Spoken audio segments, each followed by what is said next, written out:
Miro Khan खां इमामदीन तुनियो जी report मुताबिक कंबरवासी assistant sub inspector Mohammad मूसा Gopang तालका press club Miro Khan में पंहिंजे पटे भाई SHO अनवर शर खिलाफ़ प्रेस कॉन्फ्रेंस कंदे चयो आहे त साल 2022 जे सेप्टेंबर महीने में ठरी मीरवा वासी SHO अनवर अली शर जेको उन वक़्तु खैरपुर ज़िले जे मालिक चौदगी थाणे ते SHO लॻल हुयो, जंहिं मूंखे थाणे ते घुराए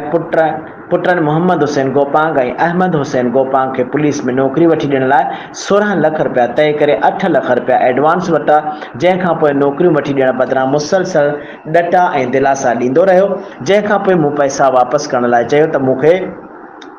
रूबरू ऐं मुंहिंजे पुटनि खे फ़ोन कॉल करे मोतमार ऐं कूड़नि केसनि में फासाइण जूं धमकियूं ॾेई रहियो आहे। हुन वधीक चयो त मूं अहिड़ी नाइंसाफ़ी जी DIG हैदराबाद सुहेल मंधारे जो IG सिंध गुलाम नबी मेमण खे लिखत में दरख़्वास्तूं कयूं आहिनि, पर हिन वक़्त ताईं को बि तदारुक न थियो आहे। प्रेस कॉन्फ्रेंस कंदड़ असिस्टेंट सब इंस्पेक्टर मोहम्मद मूसा गोपांग, IG सिंध गुलाम नबी मेमण ऐं DIG हैदराबाद DIG लाड़काणो खे अपील कई त मूंसां पुटनि खे नौकरियूं वठी ॾियण जे बहाने सां 8 लाख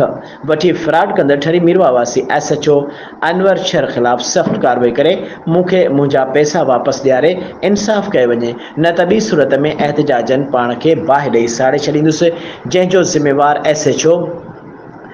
अनवर शर हूंदो।